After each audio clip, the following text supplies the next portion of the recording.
It's a Tampax pad. A maxi pad. A tampon pad. Yeah. Welcome to the future. Welcome to the future. We are broadcasting from the present into the past. Into the past.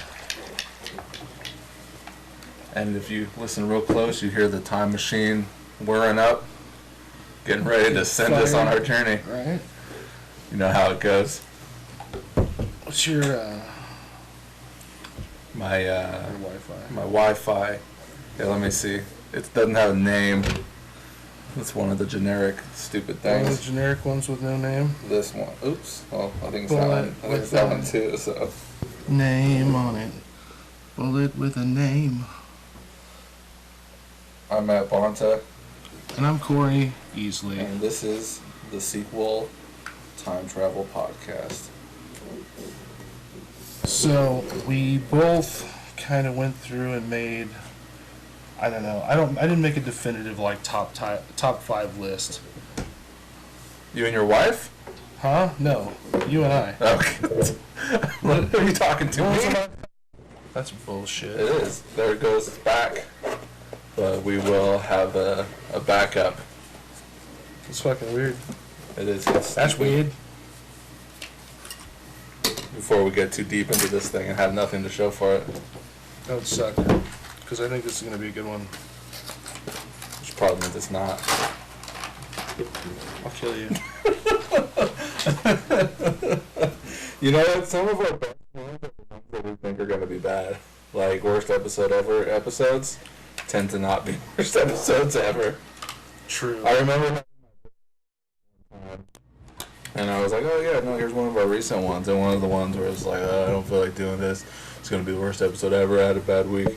And he started laughing like right away at whatever it was that I said. I don't remember. But yeah, I need to. I've been trying to go back and re-listen to all the old episodes so that I can put them up to stream and download on the Patreon. Right. But like, you know, I don't want to divulge how and when and why I do it for reasons. Because reasons. But where I do it at, I would need a little bit more time to kind of jot up the Little title cards. title cards and descriptions, like, 'cause I'm listening, and I have to stop doing what I'm doing and type up something real quick. So that's that. All right, and we've got our secondary going. Just in case. Just in case. And that is running. Just wanted to make sure it was like good to go. Here, Super I hear duper. you more than me. Yeah, well, you talk louder than I do. I don't know about that. Sometimes. Maybe. All right, so we're here. Do we got any house cleaning to do? No, How was I your think week? it was fucking garbage. It's like it's always garbage. Every week's garbage. Every week is fucking garbage. Like, you know, nobody wants to go to work. No one wants to go Work to sucks work. dick unless you're doing exactly what you want to do anyway. I hear next week is back to overtime for me. Well, that's good and bad because you got some financial obligations that you're looking for, so Sure. overtime should help with that. Right. So I guess we'll be doing this on Wednesday. Yeah. If Yeah. all works out fine. Yeah. So, All right. So where do we want to start? So we're gonna do a time travel episode. I say we just kind of. Well, I've got a paper here. You got a paper. I've got a paper. So what I did was And just so everybody knows, we haven't compared notes hardly at all. Like, we didn't talk about what's on our lists, how we divided things up, if we divided things up. That's, You know what I that's mean? a big if. You know, like, we didn't discuss how we were going to do this. We're just going to, you know, basically pick your top time travel movies. And I have, you know, I think probably different criteria what a time travel movie is considered versus what Matt has. So I guess we'll Well, look, just kind of okay. ease into what's. I've got a couple notes here before we jump into All right, the go ahead. things. So, in preparation for this time travel stuff, I reread a book about time travel. Kind of. Don't get crazy now. This isn't like from the point of view of if it were real. It's a fictional book by the author of Fight Club, so Chuck Palahniuk.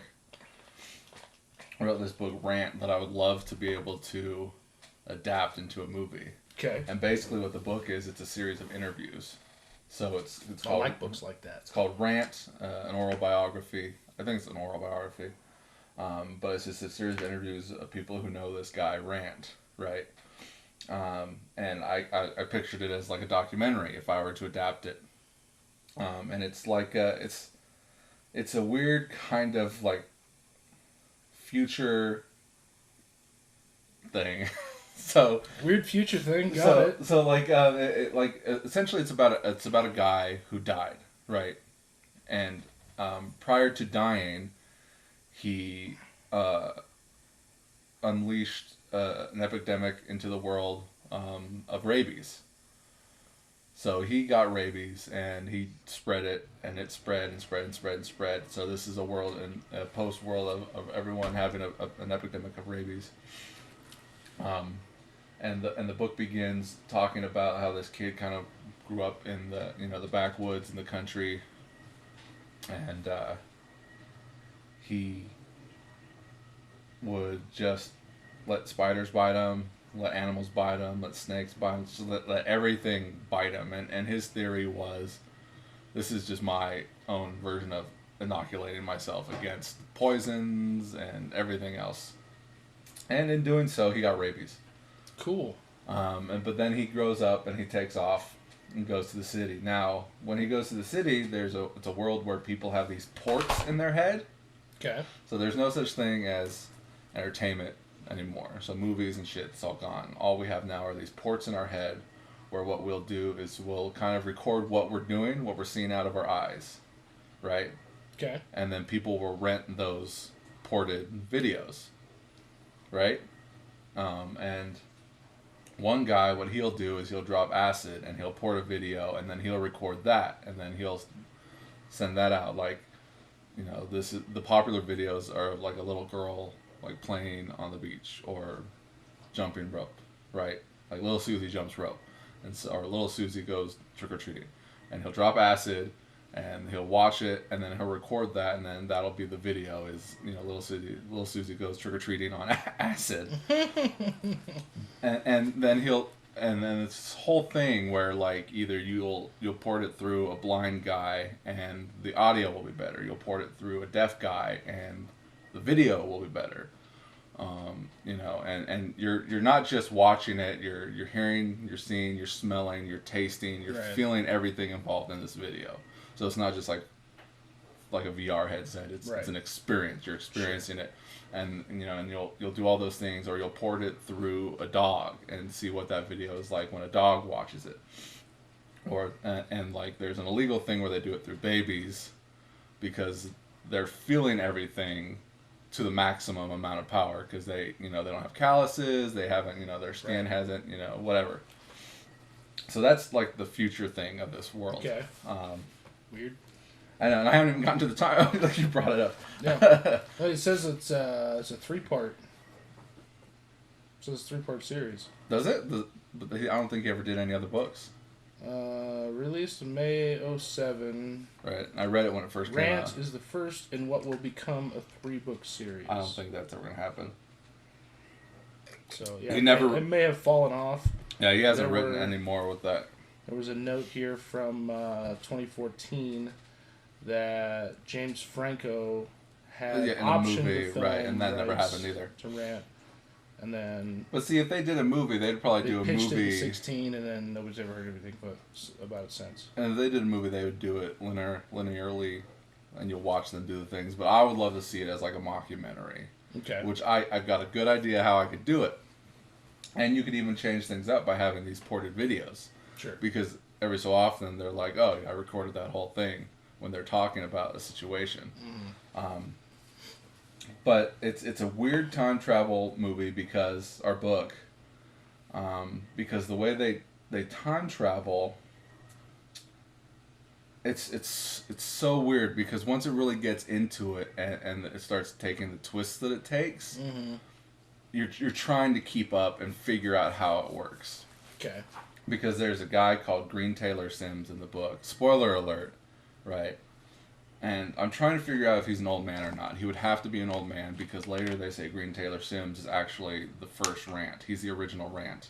Okay. Right? And Rant's dad is the same Rant, just older, because the concept is you go back in time, and what he does is he has sex with his, what they say is his great grandmother, I believe, right? And then she has a daughter, and then he has sex with her at 13, and then her daughter at 13, and each time he does it, his original version, who was eventually born, is super powerful. So in the book, before all this knowledge, Rant can like smell and taste things, and he can tell you what's wrong with you, or whose it was, or what you ate for breakfast 2 weeks ago. Like, he's got superpowers. Okay. Because he's his own grandpa, great, I think, grandson. And so the original one traveled back in time by accident. So what happened was, it sounds like, then because it's only from the point of view of whoever is being interviewed at the time. Mm. What it sounds like is the girl that he falls in love with. She was in a car accident when she was a kid, so she's all gimpy because her arm like stopped growing and it's all gimpy and her legs stopped kind of growing. Take my strong hand. So, see, there it goes again. Thank God we've got that. Did it? I don't know. Anyways, so the girl that he ends up falling in love with, her parents, they made it sound like they were part of a team who were figuring out how to time travel. And so what they do is they crash their cars. They don't explain how it works. They just say like, oh, there's this team. And there were these series of car crashes, and those people in those car crashes, there was no bodies found, dead or alive. They're just gone. So her parents were trying to time travel, and they crashed into another car, and that was the original Rant, who went back in time, and then ended up like raping his great-grandmother, grandmother, and mother. Weird. Okay, and so he's an old man talking to his younger self, telling him different things at different times in his life. And when he tells him what he did, that new Rant goes back in time to try and stop him from raping his mother, which essentially would stop him from being born. Right. Thusly entering the paradox. But he doesn't make it in time and ends up being his own father. He marries his mother and raises himself, right? And so when that Rant decides to go back in time, the old Rant leaves his mother and comes back into town where there is no young Rant anymore, and he hooks up with the old girlfriend, and who knows what else happens, because that's kind of where it ends. Okay. But there are two ways to time travel, and the one way is to go back in time and kill your parents, and you become immortal. And this is before you are born. Okay, so this is like their way of dealing with... Because that's the question in most time travel instances, is how the rule set's going to work. Right. How you're going to deal with the quote-unquote paradoxes that can occur when you affect the timeline that affects your future timeline. Right, and hold on to that because I've got a big thing on that sure. too. So yeah, so that's the two ways to do it. Either go back and kill your parents before you're born, and then essentially you're immortal from that point on. Okay. Or go back and do what Rant did, and be your own dad, and create a super version of yourself. Hmm. And it also talks about like branching. So like going back in time, and you're not going back in your time. What you're doing is you're going back and creating a new time, alternate timeline, a new branch. Gotcha. And like the book also talks about this thing where these party crashers, and what they do is they kind of have this game where they race around, and it's like wedding night. So there's a bunch of different people in cars dressed up like they're at a wedding party, and what they'll do is they'll put like flair on their car. So like, oh, just got married with the cans and everything else, or like it's Christmas tree night, there's a Christmas tree on the car, or it's hunting and they've got like a fake deer on the car, they're dressed in hunting gear, and they chase each other around and they kind of like bump into each other, and they go into the rules, but I mean that's all just kind of fluff for the book, is the rules of what they do, right? Right. So Rant goes into the city, he leaves the country, goes into the city, and he finds these people that do this party crashing thing. And then once it really gets into it, they say that all the party crashing was created for was to time travel. And just that last little chunk of the book is where things start kind of like, what the fuck is really going on? Right. So, like, I think it would be really cool to make that into. I think without reading it, it's hard to follow the books. It is, but to see what's going on. And when you read it, like things just start like. Yeah. It's fucked. So, what we just started to talk about was the butterfly effect, essentially. Right. And what my note right here is called spatial displacement. Okay. All right, and whether I made that up or not, I don't know. Sounds good. Sounds better than what I wrote. And what I get from that is the idea of having like a glass of water, and you put something into the glass of water, something solid. The water spills over. Sure. Right. There's nothing that you can do to that glass of water to prevent it from spilling over by putting something in it. Right. Okay. So, spatial displacement. Okay. So you put something into anything. You can't like recreate land and put it into the ocean because then it'll overflow into the land that's already there. Right. And that comes from, I don't remember where I read it or heard it, but like the idea of like Independence Day or District 9. Okay. Somewhere they said like if big giant ships were to come into our atmosphere like that, it would crush all of the buildings because of the displacement in the air and the atmosphere. It would just push it all down. I'm trying to think of how, because I mean so with regard to that, yeah, you're absolutely right. At the very least, there would the size of those ships would have some sort of outward effect. It wouldn't be like, oh, look, there's a spaceship. Right. There would be no matter how some slow kind it of, is. yeah, like detrimental outward effect from this thing being placed into your atmosphere. Right. Just a big, huge, giant I spaceship. wonder what the science is on that. I have to read into that. Somewhere, I read somewhere about that. Someone said something. Maybe Sure. it was Neil Tyson deGrasse. Yeah. Neil deGrasse Tyson. Maybe. He might have been the guy that said, like, hey, if there were giant spaceships like that, them just coming into the atmosphere would crush all the buildings. The air would just push down, and the force would just crush them all. Now, from the water to the air to time.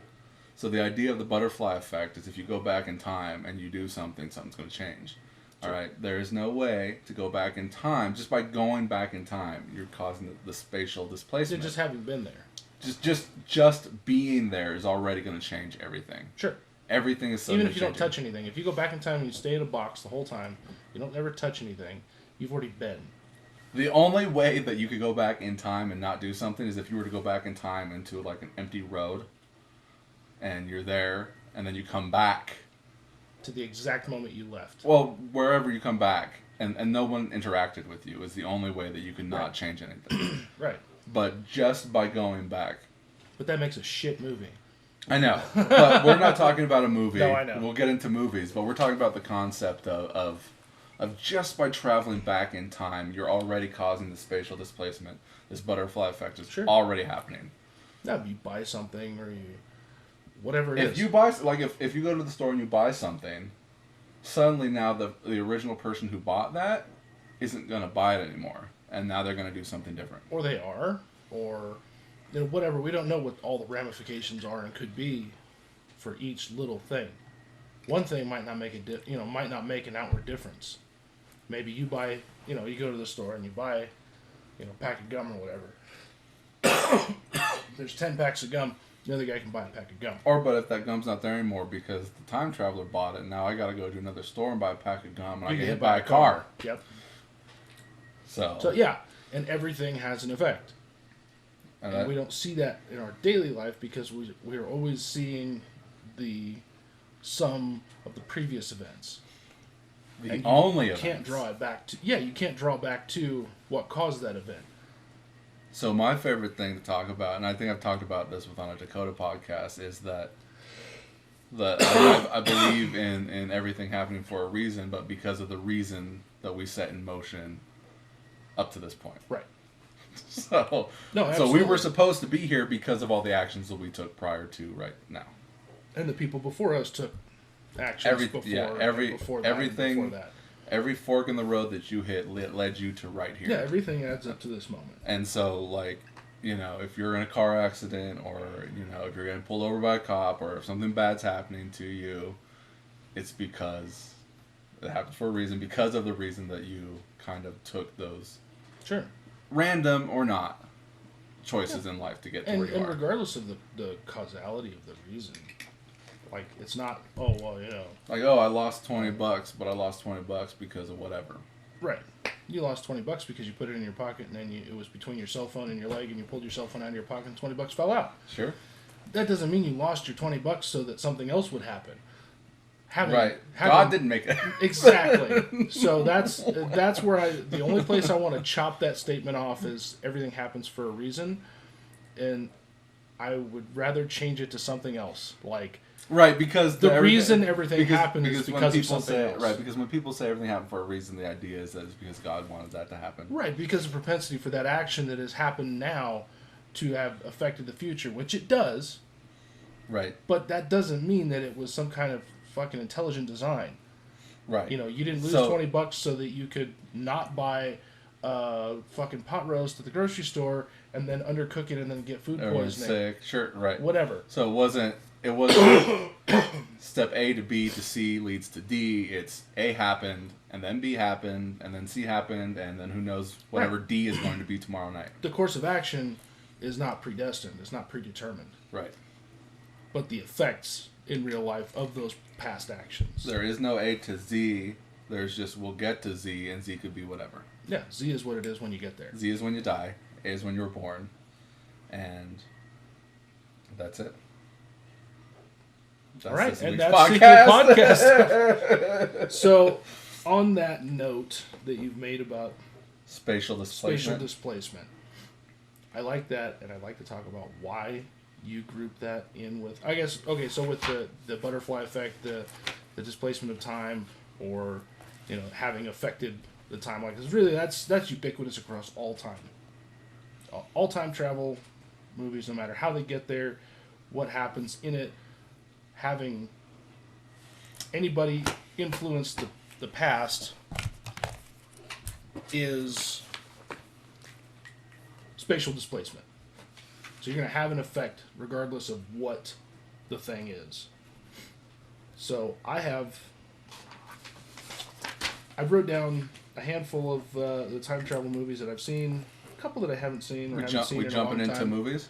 Not necessarily, but I just wanted to cover the title, I just have 4. I didn't want to forget anything. Right. So I looked up the list on Wikipedia, and I have 300. My list is on Wikipedia. Yeah. Well, no, I'm sorry, IMDb. I went to Wikipedia, and that might be a different list because I know there was some shit missing from here. So this is what I used because it had the movies that I was most familiar with, that I had seen time travel related, and the ones that I liked the most. So that's why I used this page. Yeah, I went to Wikipedia and then I just pasted them over and deleted the ones that I hadn't seen. So I've got the entire list of movies that I've seen. Okay. And then I've highlighted the ones. It's like, because we can talk about some, and some are like, yeah, I guess there's time travel in it, but it's not really a time travel movie. So my categories that I made for the movies that I wrote down that I wanted to make a note of for whatever reason so we can talk about it Go. are as follows. So just because the first movie that popped up when I typed in time travel movies, I tried a bunch of different search criteria. Let me guess. And I was Interstellar. And I'm like, okay. Maybe a little bit, not really. I'll give it a pass. Because the bigger themes. So I have time dilation. Okay. As a category, and I don't have a lot of movies in there because that's not what we're talking about. But I feel like I'm serious. I feel like time dilation is something of a form of time travel, but not directly. It is an experience of time. Right. It is an augmented experience of time. So time dilation is when your experience of time stretches. Squishes down. So you're experiencing time, to you it seems at a normal rate, but everybody else is fucking flying past you. You're slowed way the fuck down. That's time dilation. When the gravity of your, wherever you are, which is what happens in Interstellar, they get too close to this this super massive whatever the fuck happens. When they're on the planet, or Yeah, when they're on the water planet. Right. And they go, we can go they're down going there. faster. We can go down there and check. Yes and no. Okay. You can go down there and check, but it's going to cost us 20 years. Interstellar or whatever it being is they the said. prequel to The Martian. Because Jessica Chastain is also in The Martian, basically in the same part. So is Matt Damon. Is Matt Damon in Interstellar? No, I'm sorry, he's not. Yes, he is. He's old Matt Damon. Is he in Interstellar? Yeah, he goes fucking nutso. I saw it in theaters, and I bought it to watch again with Rose, but I haven't gotten around to it. I love this movie. I know you And do. it's A not- lot of people love it. But I'm like realistic I don't want- space travel. I don't want to knock you off track fanboy. on where you were going. So- I just like mentioning how Martian, Jessica Chastain's basically the same part. Interstellar, those movies could kind of be together In some way. like I think. you could could fit them link into 'em. that box. Yeah, You can link them. just for fun. So, I have Interstellar in time dilation, which Is is, that like I the said, is an only movie in experience. that? It's not the only movie that I've seen that has that trope in it, but I'm not going there because that's not the kind of time travel I had in mind. Because it's Because not purposeful time it's not travel. purposeful. It just happens. It's not something that you do. It's something that is. It is It's- just an experience of time. It's also that other like Watchmen. You seen Watchmen? Yes. Where Dr. Manhattan is kind of His in all time explanation points at once. Yes, his explanation of how he experiences time. There was another movie, which actually I could put that in here. Which is also not on. I guess there's no time travel in that movie, but So the idea of time and the idea of relativity. experiencing time. Arrival. Oh yeah, yes. So I have that- that's the other one. I could Arrival and put Watchmen. that in I two- loved it. We talked about We that. did- Right? we I did love Arrival. that goddamn fucking movie. It was Rose awesome. didn't like it. I fucking loved it. No, it's good. It's awesome. I think it was a little too deep for like. Sometimes you go and you're like. Sometimes you like want a people who don't fluffy, like fun movie. who don't like There Will Be Blood because they think they're gonna see. Have you seen There Will Be Blood? It's on my list. I haven't watched it yet. I But it's mean- one of those movies that sounds like it should be fucking just. It's a Action. It's a 3-hour movie about a guy trying to get oil. And the title of the movie is called There Will Be Blood. So, Sounds like something you would do. so people fucking go to it thinking they're gonna see some maybe kind of like action-packed revenge crime Yeah. thriller or something, and it's 3 hours about a guy trying to get oil, Right. in the turn of the century. There was no blood in the movie. So there's that disconnect between like Arrival was really slow, Interstellar was kind It of was slow, and it wasn't like some kind of space opera. there was no aliens, there's no fucking blasters. It was about the There was concept a of little bit of drama. It was about humanity and how we're going to progress. going to progress and how life works regardless of whether we know the outcome or not. Sure. It's Just about because trying. and that's oh god, I love that where she's just like she knows how it's going to end with him and she does it anyways. And then she tells him that she knows. Mhm. And it freaks him out, right? Then That's why it doesn't work. That's why they end up not together at the end, is because she knows that it's not going to work. Because the little Girl dies. She's sick. And she knows, and she could have not had the child, or not hooked up with him and hooked up with someone else, but she did anyways, knowing how it all was going to turn out. Because it's not about. I mean, this is a whole different discussion, but life itself is not about knowing the answer. Right, and It's not about the all dance. right, and As Garth Brooks would say. And I love learning from mistakes. I really, really do. The mistakes are what make things interesting and fun. Right. You don't learn when you get things right every time. Right. You don't. And you that's don't a get those hard notches. lesson to learn too, because you don't like being wrong. But learning from learning the lessons from being wrong are the most valuable parts of your day. Right. So, I have Arrival and Interstellar both on the list. I didn't actually think about Arrival being in the time. It's not really in the time dilation thing though, but it's more of an But you were talking experience of about time. being able to add Watchmen to that same category. Yeah, Watchmen, because so I would put Watchmen in with Arrival, and I guess I'll make that the second category is time travel by consciousness, Oh, right. Do you have or Somewhere in Time? I have Not on my list, not I my don't, written I don't list, think you've because I seen. haven't Have you seen seen it. that movie? I haven't seen it. Somewhere in Time is time travel by consciousness, for sure. And you know that's not a bad, realistic way of thinking. Because And that comes with something else that I wrote on my notes that I wanted to get out of the way before we dive into the movie. Good. So, buying yourself a time machine, Cory. Okay. I'm there. All right, and I'm not talking about Napoleon Dynamite. You're not talking about a DeLorean? or that. Have you seen Napoleon Dynamite, where he buys the time machine off of like Craigslist or something? Yeah.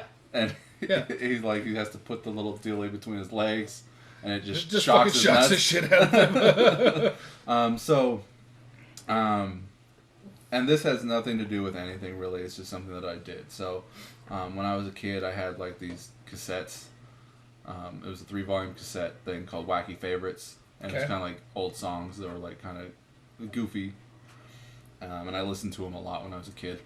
And not too long ago, I went looking for them again, like on Google, and I couldn't find them anywhere. So recently, I was like, well, I'll just look on eBay. And I found the 2 CD set that were the same. It was the same thing, right? So like you get the commercial on TV, 3 cassettes or 2 CDs. I didn't have a CD player 30 years ago. The kids nowadays are like, what? What's a CD? What's a CD player? What's a tape? Is that like what you used to put like to wrap presents with? I lost my charger 30 years ago for my iPod, so I wasn't able to. No. But the idea of buying a time machine is everything. So I bought this thing, and it brings me back to when I was a kid. It's like, yes, so that's the time machine. Like, the power of sense. You know, you smell something, reminds you of something. Like, these all are things of time machines. Seeing something you hadn't seen in 30 years, smelling something you hadn't smelled in 30 years, it instantly takes you back. Absolutely. Well, and you know, your mind, your imagination is a time machine for you. You know, you can't go back and change anything, but you can go back and see it. Which, so I have movies in these categories, but I don't know if are you ready to talk about it? Yeah, no, I think we're good to go now. So, unless there was something else you wanted to discuss before we jump into it. No, I think this is just, I think it's a good way to go. Yeah. So in my time travel by consciousness, so now the way I define these, the reason why I put these movies in this particular list and not in another list is because time travel by consciousness means that you can send your mind to a time in your own or someone else's mind. So you take your mind to talk about. You take your mind and you put it either into your past body, like in the case of Days of Future Past, where X-Men, that's just a really pop culturally one that's easy to think of. Oh, well, let's go in order. Let's take it beat by beat. Let's not jump all over the place. So you're on time dilation. We're done with time dilation. Yeah, because Is this the next thing, or there's no rhyme or reason. It's just a list, just stuff that I wanted to talk about. And I have the IMDb time travel movies list here. Okay. If we run out of shit to talk about. Well, I got my list. Yeah, you have shit to talk about. So I'm sure that we're gonna have some crossover. So in time travel by consciousness, I put in Butterfly Effect, which apparently there are 3 now. Yes. I didn't know there were that many. I think I've only seen the first one. There's the first one. I do believe they did a direct-to-video one, and then I think the third one was part of 8 Films to Die For, Nightmare Underground Horror Film Festival. I used to love these things. They would do like little compilations, and they'd play them in theaters. I remember I think they played them here at Park Lane one time, and it's like these 8 movies are part of this thing. Kind of like the Grindhouse method, like where you you're putting it's different more, stuff it's more like if they package. held a film festival, right, and they picked the top 8 and they're like, these are our 8 movies now, and then we're going to show them everywhere rather than have to be at that festival, see everything. And then they released them on box sets too on DVD, so you'd get the 8 Films to Die For box set, and I think Butterfly Effect 3 was part of one of those. There was like a Clive Barker movie that was part of those called Dread, which I really, really like. That's a really fucked up, awesome thing. It has nothing to do with time travel, but like it's well worth checking out. Dread. Yeah. I think I've seen the title card for that, actually. It's a rough film. So, and then I put... Hold on, let's go back to the consciousness one. Go ahead. So you don't have it, but Somewhere in Time, which might be in my highlighted, it's in one of my top time travel movies. Somewhere in Time. So that's one of your movies that you really and dig. It's based on a Richard Matheson book. Who's a very famous sci-fi, fantasy, horror writer. Did a lot of Twilight Zones and such. Did I Am Legend. Okay. He did this book, and they made it into a movie with Christopher Reeve, Superman, who also appears on this list, which we'll talk about. It's about a guy that's like, he just wrote a play, everyone's celebrating, and this old woman comes in and hands him like a watch or something. Maybe like a pocket watch, I don't remember what, but she comes in and everyone's like, what the fuck is this? Right? And he's like, this is weird, right? And he does a little research and finds out, the woman dies, I think. He sees it in the newspaper that she died, and he's like, that's that lady. And he does some little research, and he sees a picture of her when she's younger, and it's, what's her face? Dr. Quinn, Jane Seymour. And he's like, well, because she's like, oh, I knew you, or whatever. She says something like, that. And he's like, what the fuck is going on? And he sees a picture of her,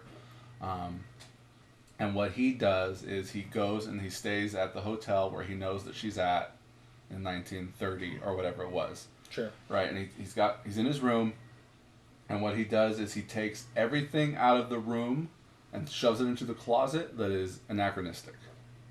Right? So basically it's a bed and an empty room, because he takes like the TV, the phone, the clock, or whatever, he shoves it all into the closet. Okay. And he's recording this thing on a cassette tape, and he's like, you are such and such. This is the time. This is where you're at. This is what's going on. And he says it over and over and over again. And then he plays it for himself as he lays down in bed. And but before he does all that, he takes a penny and he puts it in his pocket. Right? That's his way back. So he plays the tape to himself, he closes his eyes, and he just keeps thinking and thinking and thinking and thinking until suddenly he's there. He's back in time. So he willed himself back in time, essentially. And I'm with that.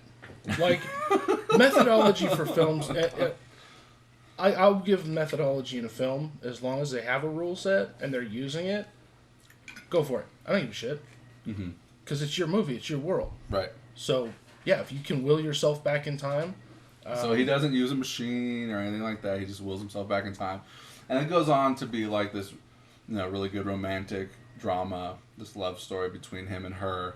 And it ends with him, like, with her, like, in the park or whatever. And he's like, what's this in my pocket, right? And he pulls out the penny and he sees it. And he automatically goes back to the present. And, like, he's not ready. It's like, oh my god, dude, it's heartbreaking. Sure. And then he ends up like dying of a broken heart or some such. Okay. But I guess in the book that it was based on, right, he's more fevered, and maybe he didn't really travel back in time. Okay. But the movie is he wills himself back in time. So, and there's plenty of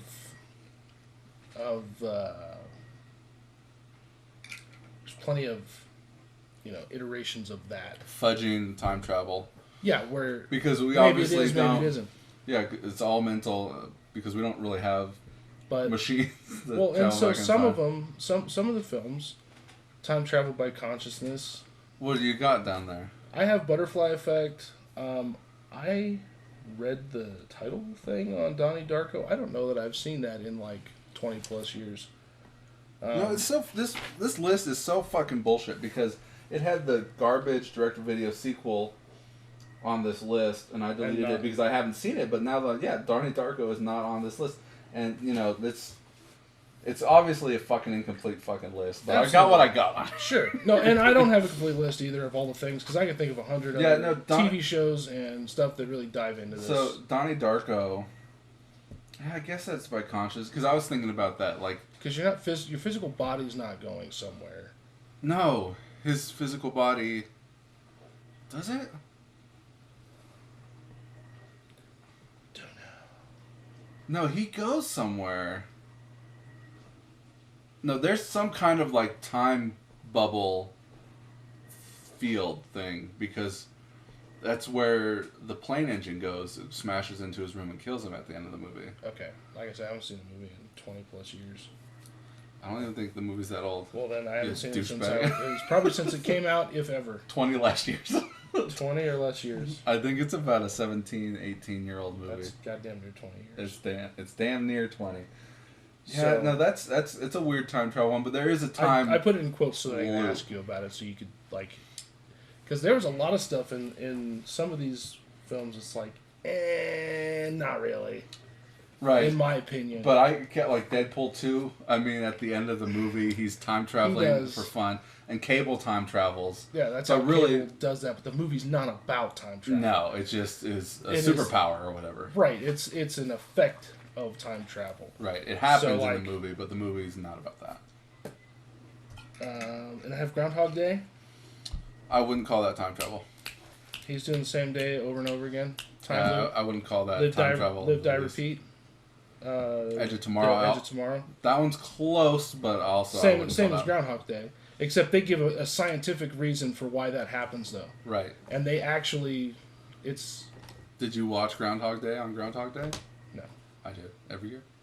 I love that movie. I would imagine that would be something you would do. I love that movie. So, and like I said, I just grouped these in for this list of this purpose. The Time Traveler's Wife. Right, it's on my list. And Days of Future Past. Right, because he's still in the future, projected into the past. Whereas I think in the comic book they actually do travel back in time. Sure, and like I said, it's not. I'm not married to the idea of Edge of Tomorrow, and Groundhog's Day being in that list. But there's no machine. There's no machine involved. There's no machine involved. I don't really want to say that there's time traveling involved. I mean, he's reliving in Groundhog the same day over. But he's not traveling back in time. He's just repeating a day. I mean, what is that then? If you get to the end of the day and you know how that day goes, and you go back to the beginning of that day to try to affect the outcome of that day, is that not a time travel film? I wouldn't call it a time travel film. Is Die Hard not a Christmas movie? Die Hard is a Christmas movie. Okay. Don't fucking get me I'm on kidding. I'm kidding. I wouldn't call it time travel because I don't think famous time travel movies, Groundhog Day. Sure. Like I said, I put it in there for the sake of argument. Because is it or isn't it? No. And how do you quantify what is a time travel movie? Because that's what I tried to do with the movies that I know that I've seen off of this list, is qualify them as time travel or not. And see, that's where that's when I used to take my movies and can I put them into categories of genre? Which a lot of times there's more than one genre that movie fits into. Like I used to do the same thing. Like, okay, I want to put all the car movies together. Well, sometimes all the car movies, include movies that aren't really about the cars, right? But there's a lot of cars in it. Cool cars in it. Or whatever, Whatever it might be. Cool car races, crashes. Exactly. Or you would have... is Alien horror, sci-fi? See, I would sternly put Alien in a sci-fi. Because it's got aliens, it's got spaceships, it's not Aliens, spaceships, outer space, it's not on Earth. They're shooting aliens. And then you get Aliens. Is it sci-fi or is it action? Well, I feel it's more action than it is sci-fi. Sure, and I think that each genre can have its own... there's not a sci action. I know, why is Saction. that? Saction? Because you have sci-fi and action, but you don't have a sci-fi action it's rough. Category. It's real rough. And then you have your sci-fi opera or drama, space opera, sci-fi opera drama type thing where there's not really that exciting. Arrival was kind of. It's a sci-fi movie. It's a sci-fi movie. But it's basically a drama. But it's basically drama because it's not really about the blowing up the aliens. It's not about the weapons. It's not. It's about. If it takes place in the future, it's sci-fi. If there's an alien in it, it's sci-fi. Okay. Regardless of what happens in the film. Yes. Okay. No, and I think that's how. I think that's how they do. But then when they cross genres. Sure. Not like drama. I wouldn't call it genre. Not really. Drama is in genre is when it's piece specific. That's a storytelling tactic. Because there's drama in every movie. Absolutely. There's comedy in every movie. Yeah. There's action in every movie. But then sometimes you get a movie this is definitely an action movie, action, right? Yeah. So it's. All right, what's next? What do you got? So I have. That's the list I have just for time travel by consciousness. Right. Because I feel like those are the movies that really focus on time traveler's wife going somewhere, being put into another time, just through your mind. And time traveler's wife. I wouldn't even. I mean, I guess it's through consciousness, but kind of. Like it's like forced consciousness, I guess. He's not trying. Have you seen the movie? Like I said, another one that I would like to have watched before we got to this, but I didn't get. Yeah, no, I've seen it. But he's not. No, he's physically traveling. He's physically. Is he? Yeah, he's physically traveling. That's another one that I have a note on to ask you. But he's not using a time machine. He's just doing it because he was born with a disease. It's like a power that he has. And the book was written as a metaphor for this woman when these men were not there for her in her life. Okay. So it's like, oh, this guy stood me up and he wasn't around and I was forced to kind of do things on my own. Time traveling. So the idea is she created one character who is all of them put together. Yeah, and he's not consciously traveling. It just happens. Right. So like they're getting married in the one scene, and he's there, right? And he's the appropriate age, but he zoops out. And like an older version that they know is going to show up because they're waiting for him because there's at some point they've got notes they're figuring out. Okay. And so an older version of him travels in, right? So when they're getting married, like her parents are looking at him and he's got gray in his hair and shit like that. It's like, what is going on? Why does he look older? Like that was just one of the cute little moments. Right. So then, do you have any ones to add to that type of category? You have a different way you like going through it? Well, I mean, I could read you the entire list of what I got. And then I can tell you the I'm ones almost that I done like. with my list because my lists are pretty short. Okay, let's go and through then your... We'll go through yours and then we'll pick on break stuff down, that we want to talk about. Right. So then I have movies that are qualified under, at least under the list that I found, as time travel. I'm using the quotes here, the air quotes. A dear goose. And I have it called time/future seeing. So they're not going to the future or the past. But they know what's going to happen, so they're affecting it. So time lapse next. I have next knowing, Minority Report, Lucy, and Paycheck. Okay, see, those are probably ones that I wouldn't consider. They're not, but like I said, I found them on the list of quote time travel. I mean, if that's you might as well put fucking Limitless on there too. Sure. Have you seen Limitless? I haven't seen the movie or the show. Demolition Man is like, why is that even on the list? That's not even having anything to do with time travel. They're not time traveling. That's okay. So that's what I want to talk about. I almost forgot about it again. There's this. There's a bit on Mad TV, right? And the dude's like, okay, I've got this time machine, right? Okay. And it's a bed, right? He's like, what you do is you get into it, and you close your eyes, and next thing you know, it's like 4, 5, 6 hours later. It's a time machine. and he's like in the lab coat and everything. And he's I've noticed that there are different effects if, someone else is in the bed with you. Like, would any of the ladies in here like to maybe get into the time machine with me and we could see what happens? Something like that. I think I've seen part of that or I've seen the whole thing. I wonder if I could find it. Okay, so go on. So I have this category as not necessarily time travel. And there are movies that are listed under time travel movies online that just don't work for me. Because knowing the future and going there are two different things. Right. Now, even though you can see the future and affect the present to change that future, like in the case of knowing next Paycheck,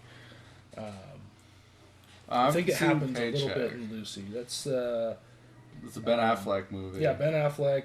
I thought Paycheck was... Paycheck is an old movie. He's an engineer. I thought he was an assassin. Nope.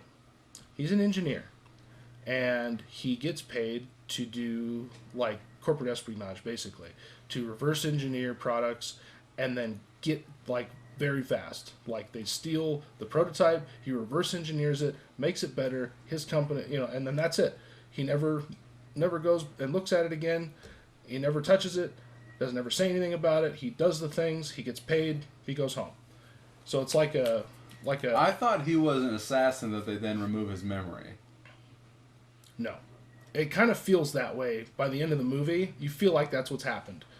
So part of his job is that they wipe his memory. Mm-hmm. They like chemically wipe his memory for the time period that he worked on the project, so that he can no longer, like, he can't fuck the company over by sharing that information with another company to get paid again. He goes in, he gets his hands on shit, he reverse engineers it, gives them what they want, wipes his memory, done. He knows nothing about the project anymore. Okay. So then he gets his project to work on a machine. It's a long-term project, it's a big deal, and it's one of the longest projects he's ever done. And you find out, because it doesn't show him working on it, it shows like in the very beginning, and then it like, boop, to the end of the movie, where it's all about him trying to stop what's happened with this machine. So the machine that he engineers or reverse engineers for this company is a time future viewing machine. It's like a portal that you turn it on and you can look and see what happens in the future. And they turn it on to test it, and he sees time machine, he's looking at newspapers in the future. So he sees, the time machine is invented, and they're like, this happens, and then he starts to like so something will happen because the time machine's invented. They're like, this good thing happens, and then it's like everything after that is bad. Like, time machine's invented, people quarantine and killed, like they go too far. Mm-hmm. Because they go, there's a plague, so we create a plague by quarantining all the sick people together. There's a world war, so we preemptively strike another country and create a world war. Sure. And he goes down the line on this line of thinking, and basically all he sees at the very end is Earth is just a fucking smoking pit. Like, we destroyed the entire place because there's a world war. We try to stop it using force, mm-hmm. and destroy the world. Mm-hmm. So he still gets his memory wiped at the end of this project, but he tries to leave himself clues as to what he's seen to get him back to where he can remember what happened, right, so he can fix it. Okay. Because the only way out was to finish the project. And the only way to stop it was to remind himself of what they took from him. And he fell in love with some lady, and so anyway, so they're trying. So it's all this like cloak and dagger clues. He's trying to follow his own breadcrumbs to get back to. It's like, fuck, what have I been doing? I knew I had a job, and it's fucking 5 years later. What the fuck? And where's my money? Mm-hmm. Because that's why I do this. I know that happens, but where's my money? And he's got like no money. He didn't get paid. And he left himself, a packet of items. It was like a pair of sunglasses and a pack of gum, because he watched his future from when he was memory wiped up to the point where he was going to stop the thing, and he gave himself a piece for each instance where he would need that thing. Is there no point where he shoots people in this? Yeah. Yeah, no, there gets to be some action. Okay. It's not a bad film, but it's not time travel. Okay. It is like seeing the future. Okay. It's knowing what's going to happen before it happens. That's fine. Still not time travel. Still not time travel. It is time travel related, so I allow it on the list. And it's interesting perspective on that. What do you got over here? This is my actual time machine time travel. Okay. Synchronicity. Synchronicity is probably one of my favorite underrated time travel films. And which one is that? WikiHow. WikiHow. So... Synchronicity. Nicity. Did I do it? Nope. That's not the movie. This one. Oh, there's not even a picture. Damn it. Yeah. I think it was on the previous page for me. There's nobody... Michael Ironside is the only person I really know in this. Yeah, Synchronicity is, like I said, this is like a... I don't know if it was like straight to Netflix. It wasn't a Netflix original. It was before that. It looks like it was video on demand. So It's this got guy, a 48% score. yeah, yeah, this has a 39. So this is something you've seen, then. Score. I've seen this film. This, physicist and his team, they're building this time machine, and they're testing it, but they need this material that only one company makes to do the experiment. So they're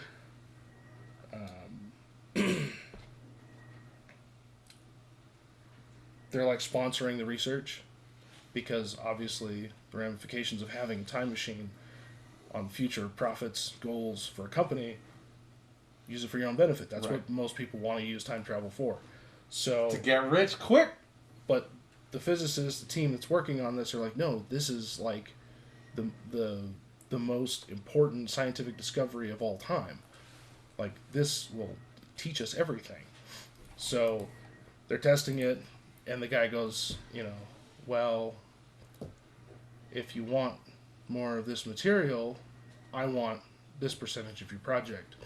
And he basically screws him on the business end of the time machine. He says, I'll give you the stuff so you can test it, make it work. Once you make it work, basically I own it, and it's mine.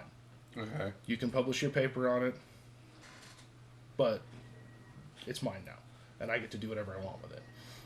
So he goes back in time.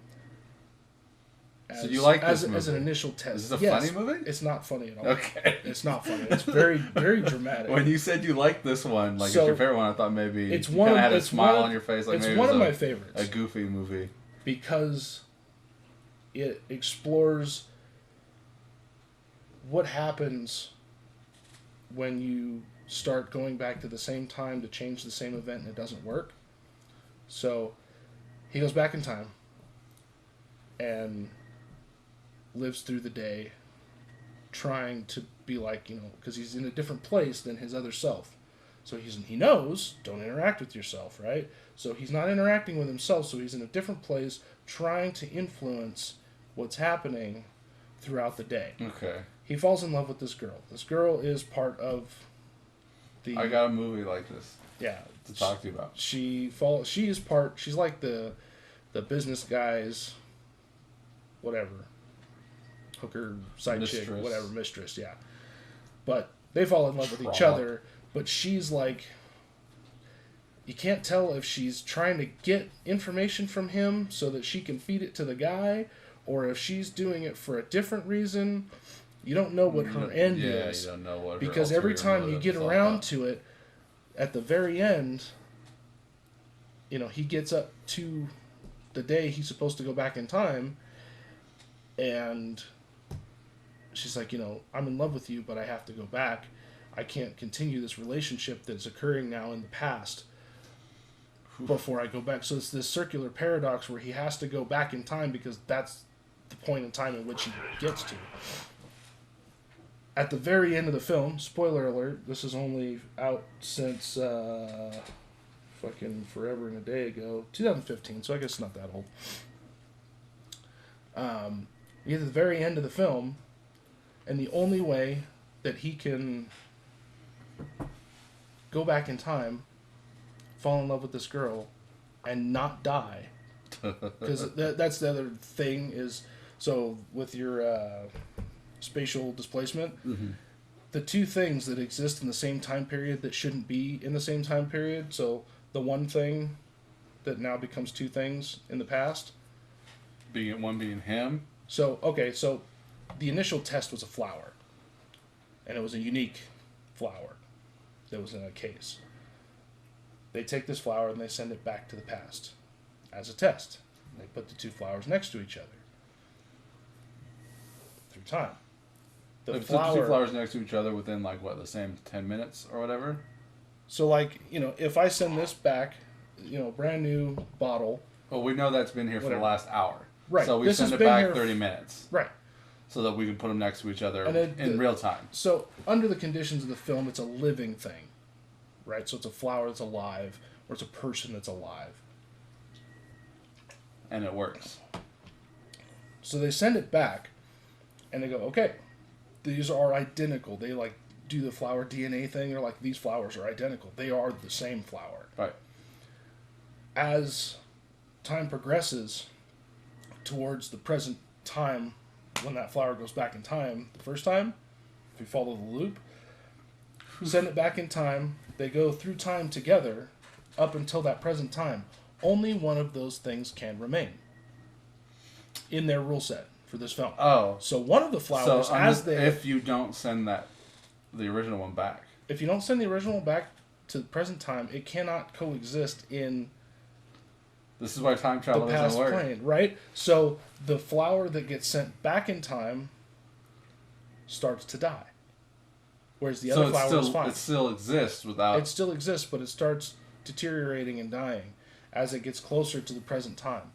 By the time present day comes back, where that flower needs to go to the past, that second flower is no longer there. It's like, it's dead. It's totally toast. At the very, very end of the movie, did they ever cover... They show that this guy has been looping back to this time so many times, and he has to get away from his present day or his past self in order to survive, because he can't. I don't know what the rule set really stands for. Like, he can't. I don't know, it's a proximity thing. It's or the time thing, but what it is he keeps trying to get away and not go back in time so he can be in love with this girl, and he always ends up dying. Mm-hmm. And then his keeps dying. So his future self back, they do that shit in Flash all the time. And he starts finding his own body, like. Did you watch that movie that I told you to watch? Triangle? No, I think that shit happens too. Yeah. Yeah. So and then he's like, the answer to the question, how to fix this paradox where he can't win. He has to go back in time because he loves this girl. And he wants to make that work. He has a fucking time machine. Why not make it work? Why not bring her There's forward? a movie, I think that... No, that's not it either. Never mind. So, I don't know that the time machine works that way. Because they don't explain that. They don't go that way. They only go to the past. They only go to the past? Yeah. Oh, so he can only go to the past and stay? I think so. I don't think that they explore the potentiality. I think I'd have to watch this one to fully grasp If it. I was going to say there's a time travel movie that you probably haven't seen that's worth watching, is that one. Synchronicity. So, and it was on Netflix for a long time. And then it's not anymore. I don't know if it is or not. Go to my Just Watch website. It is one of my favorite ones, though. Second only to The Time Machine. It's not on there. Now, when you say Time Machine, are you talking about the Guy Pearce one? 2002. The Guy Pearce one. Okay. You've seen it? Nope. Okay. I've seen the Another 1960. Okay. So it's a remake, supposedly, of that film. Right. Or another adaptation of the book. We're going to have to cover only my movies. I'll just read the list and then we can talk about whatever we have crossover on, or sure, whatever you agree or disagree on. Sure. Do you have a top 10 list, or you just have just these categories? I have like 9 movies that are on my actual time travel list. So this is your top list. Okay. These are ones that I think count and are good. Okay, so you got Looper on here. I have Synchronicity, Looper, because, like I was saying, it's real time travel. You go back, you're affecting things. Time Machine. The Time Machine. Back to the Future. Back to the Future, and I'll preface that with I think 2 is the best one for time travel. We'll discuss. Storytelling We'll discuss out of Back all to of the those. Future since we just watched the 3 of them just now. Predestination, which is another one of those obscure Probably never ones that heard you've of it. probably never seen. I put the Terminator movies in there Terminator's only probably because the top. it's not. It's got to be. One, I forget which movie it was now, which number it was. It was one of the more recent ones. 5. One with John C. Reilly. John C. Reilly. Was he? I remember thinking of his face and a different guy. He plays old John Connor as part of the machine. Oh, you're talking about Jason Clarke? Yeah, that guy. Looked kind of like John C. Reilly, is it not? No. Maybe just in my What's mind. wrong with you? I don't know. Okay. There's lots of people I think look alike. We'll do a deep dive on Sure. Terminator 2. So, Project Almanac. That one's not so obscure. Project Almanac. Timeline.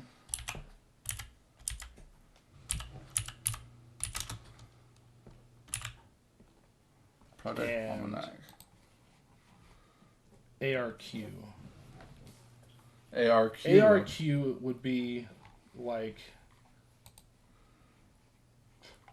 probably if you had like a top and bottom of the list. ARQ would be at the bottom of the list. It's a Netflix movie. It's a Netflix movie, and purely for like the Time very loop during a home invasion. B grade. He attempts to save his former lover while learning who has targeted him and why.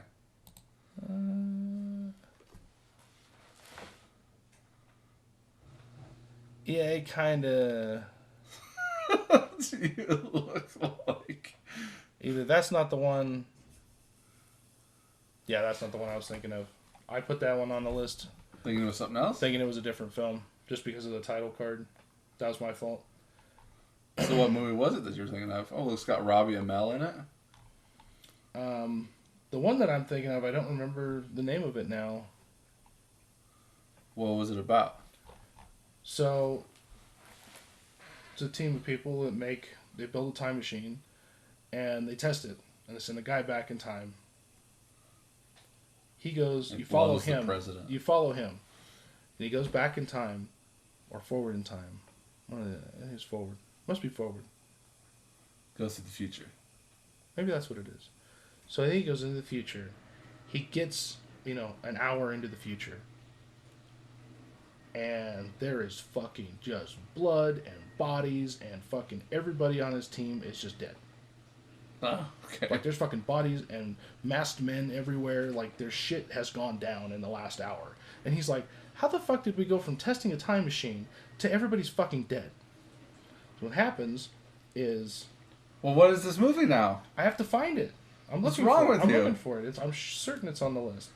It may be one of the ones that I have written down as something else, though. Time lapse.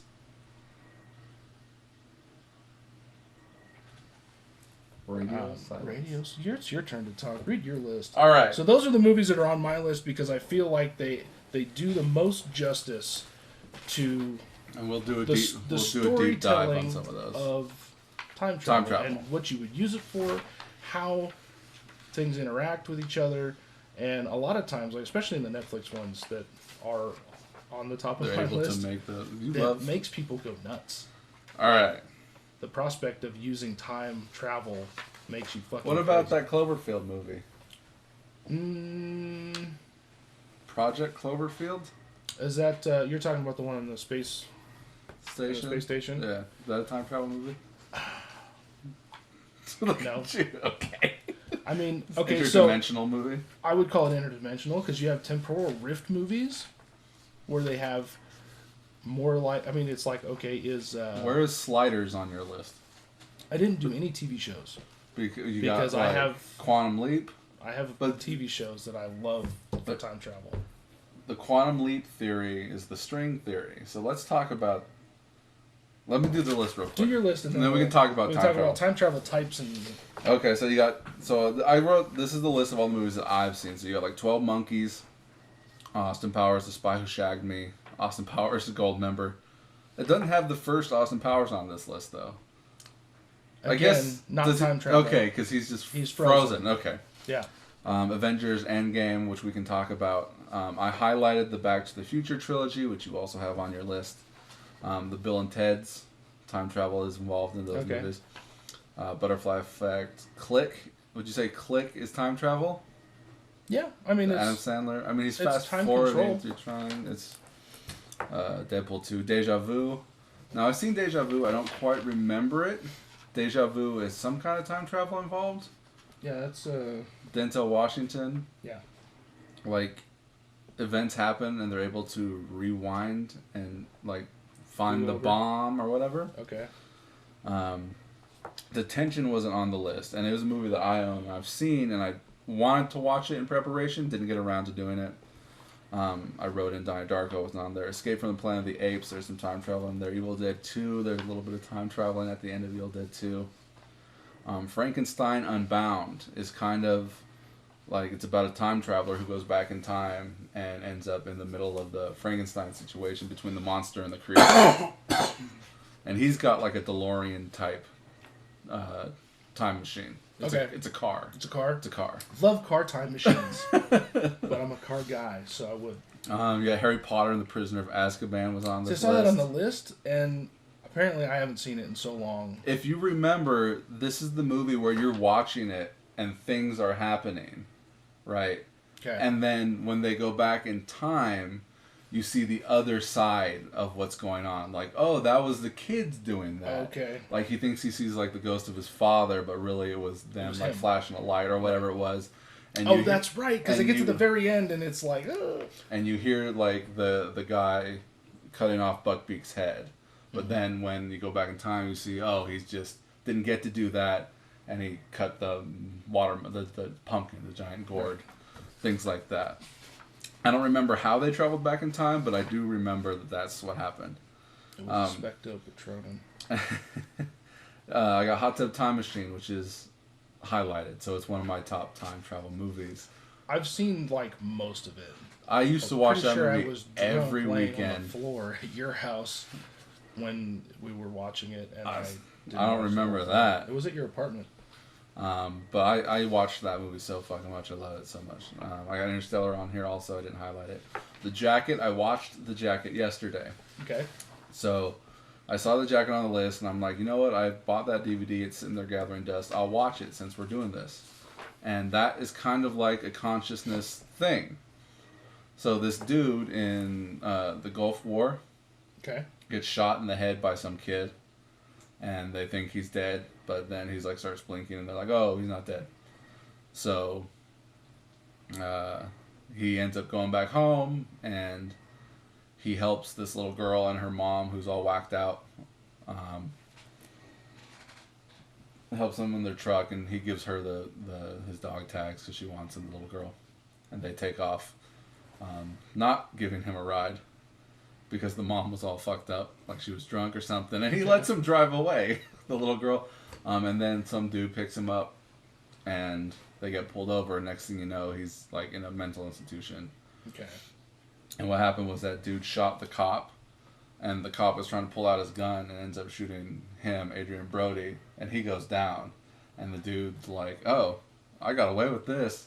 Wipes the fingerprints off of the gun, throws it next to him, and takes off, and the cop's dead.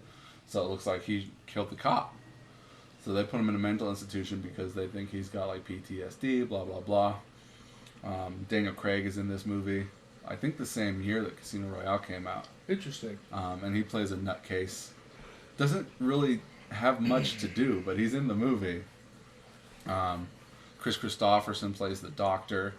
And what he does is he's got this jacket kind of like harness thing that he puts on Adrian Brody, and he shoves him into one of the dead body drawers in the morgue, as part of some weird fucked up rehabilitation thing. Okay. And when he's in there, he travels to the future. They don't explain how, so this is kind of like a consciousness thing, but he goes into the future where the little girl is now an adult, and she's like fucked up. And she ends up helping him try and figure out how he died, 15 years ago. Okay. Solving his own murder mystery. Yes. Okay. And so, but every time they pull him out of the drawer, he comes back to the present.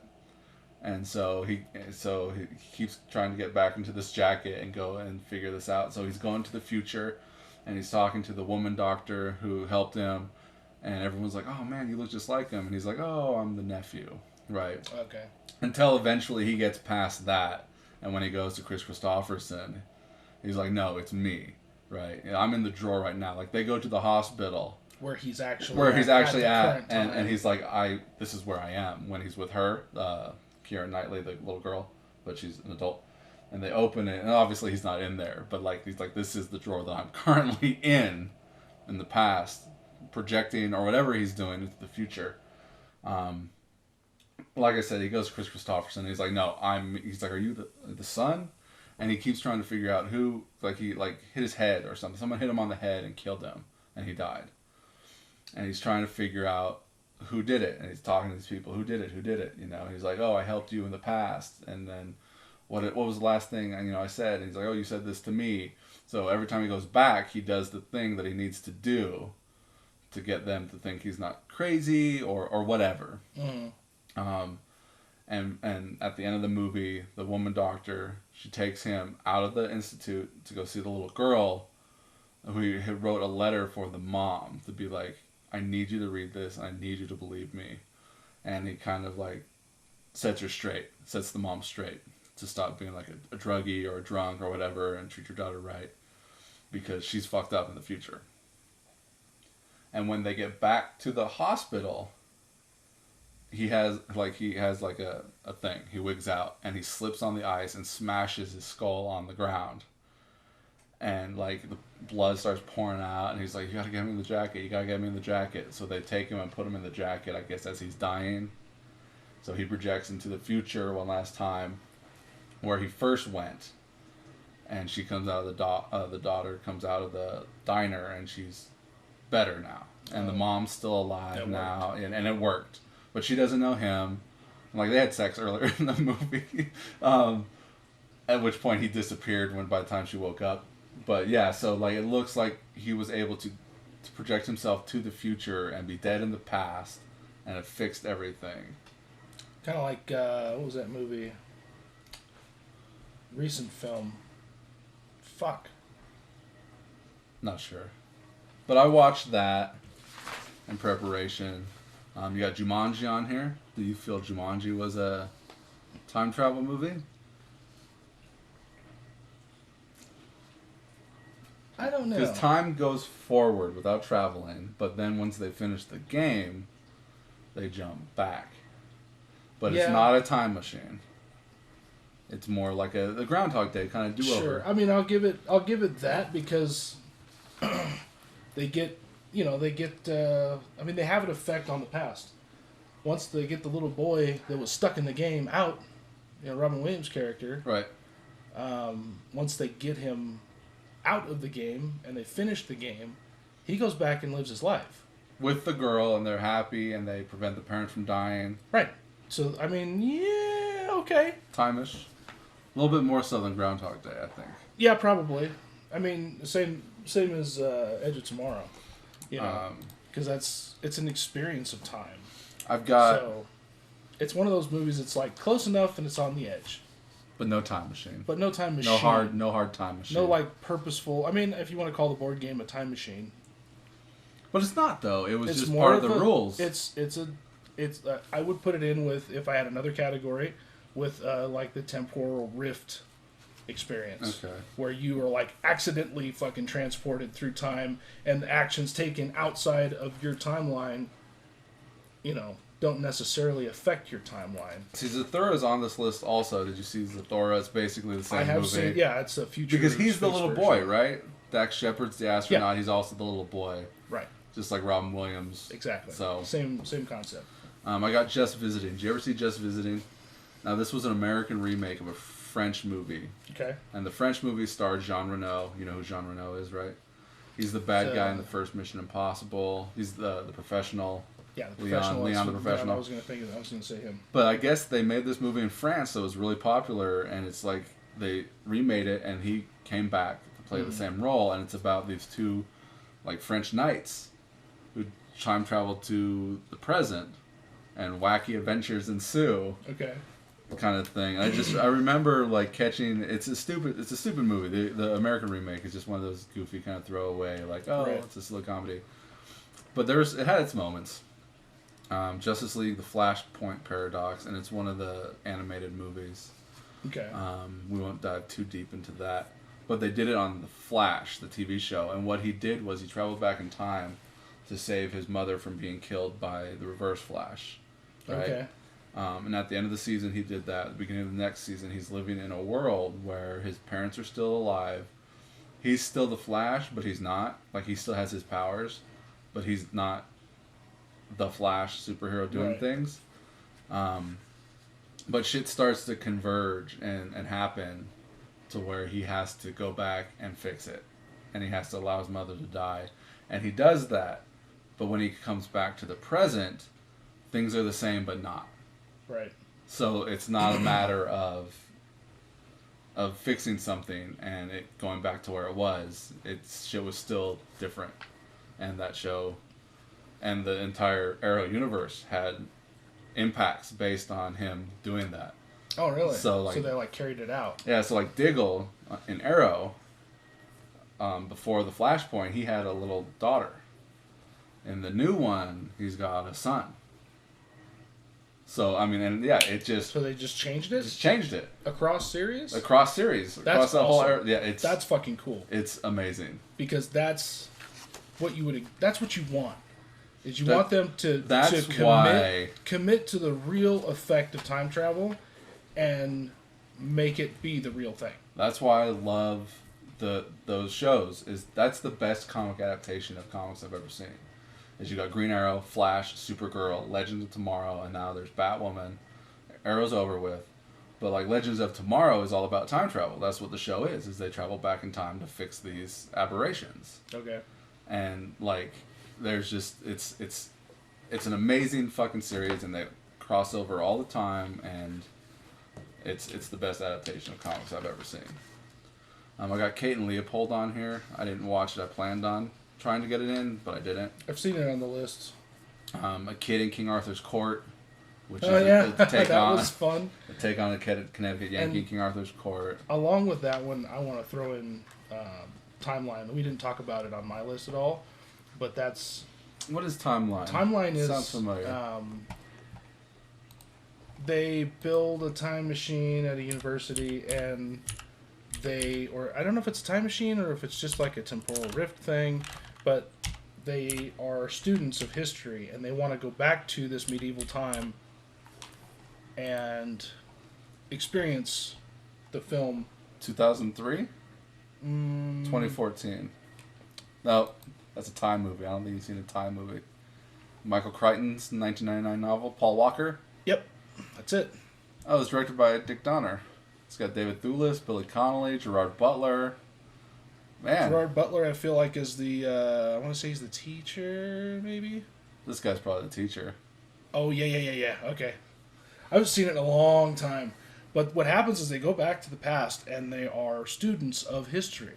So they know, historically, what was supposed to have happened in this time period that they're going to. Like a Robin Hood thing? Yeah, kind of like a Robin Hood thing.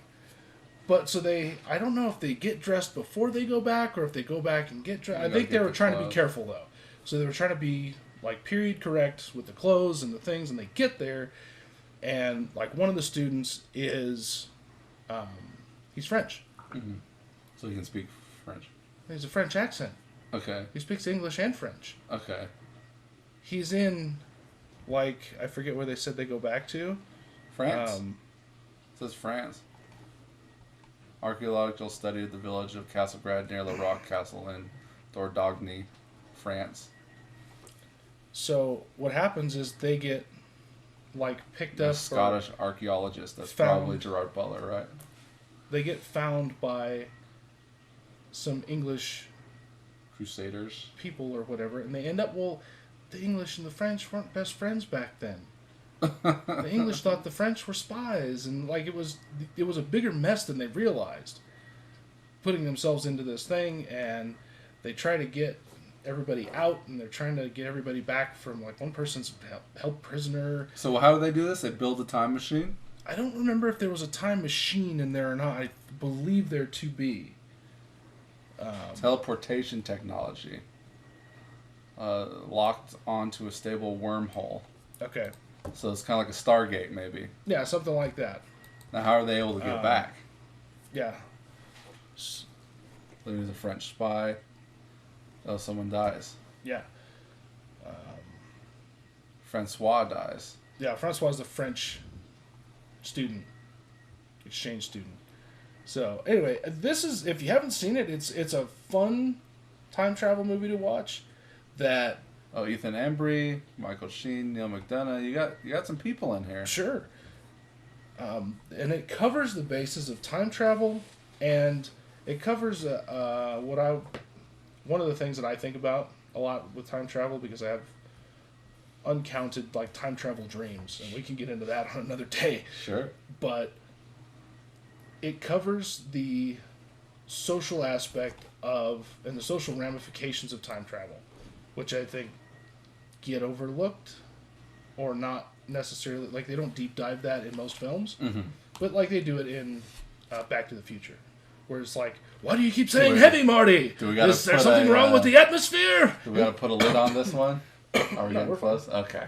I'm going to go for a little bit longer. Okay. So I'll run through this list quick then. But covering the social aspects of, what happens when you say something to somebody that doesn't make sense. Like, people in that time wouldn't say what you just said. Right. They wouldn't talk. They wouldn't say Colloquially. colloquially. Colloquially. I hate that Caligula. word. I can't ever say it properly, so I don't use it. The vernacular. The colloquially. The vernacular. Soliloquy. Okay, so the rest of your list. With that, I want to throw that one in with King Arthur's Court. King Arthur's Court. Because those are both really fun movies, but I feel like Timeline is a lot more serious. Sure. Like it goes down. It's fun at the beginning. It's like, oh, we're in the past, and it's like, oh shit, it's real. Right. You're like, oh, fucking bubonic plague and stuff. All right, so this one I watched last night, The Lake House. I've heard of this one. With Sandy Bullock. Sandy Bullock and Keanu Reeves. Right, it's Speed 2, essentially. Is it? No. Well, they were in love after those. We watched this last night, and Rose hated it by the end because... So, it's about them sending letters to each other... through space-time? Yeah, with a 2-year gap in between. So, like, he's got this lake house, and he finds a letter saying, like, hey, I was the last occupant, I left my stuff there, can you forward it to me? And he's looking, and he's like, I don't know what she's talking about, there ain't shit here. He sends the letter, puts it back into the mailbox, so maybe she's going to come back and check the mailbox or whatever. They don't explain where he sends the letter to, or why he would just put it in the mailbox if she's asking to be forwarded shit. Right. But she goes and she checks it, and it's his letter saying, like, there ain't shit here. I don't know what you're talking about. And she's like, no, I used to live there, blah, blah, blah. So eventually they figure out there's a 2-year difference, but they're able to send these letters to each other. And they kind of start this relationship. And she's able to tell him to kind of do things. She's like, hey, I left a book at this train station today. So they're on the same year, day-wise. Oh, so if today's January 1st... It's January 1st for me. It's January 1st for her. Right. Okay. So he goes and he sees this woman with the dude, and he's kind of like waiting for them to do this thing so she can get on the train. And he grabs the book and he tries to run after her, and she sees him, but the train is gone. Right. And he's like, oh, hey, I saw you now for the first time. You're pretty, whatever. And then he's able to kind of do these things where he's able to meet her. In his time. Where she is communicating with him from the future. But it's not her future. She's not really in the future, and he's not really in the past. They're both presently doing this thing, and this is what I tried to explain to Rose. Okay. Like, you gotta... It sounds like it's worth watching. You gotta put your... With the wife, maybe. You've got to put your head in the movie. Sure. And you got to put your head within the rules of the movie. So you got to be like, oh, it's bullshit. No, you got to kind of put yourself with it. But we were able to talk through it after the movie. Sure. We have to accept what's going on. You have to accept the rule set, and then you have to try to follow it. So he meets her on her birthday Like, she's in the present, and she's talking with her ex-boyfriend, and he's like, oh, I caught you making out with some dude. And she's like, I just kissed him. And so you find out that Keanu Reeves meets the dude, and he invites them to the party, the birthday party, just because, like, they ran in, like, his dog ran away and went there. And she ends up kissing him. And he knows that's her, but she doesn't know that's him because this is 2 years prior. Right.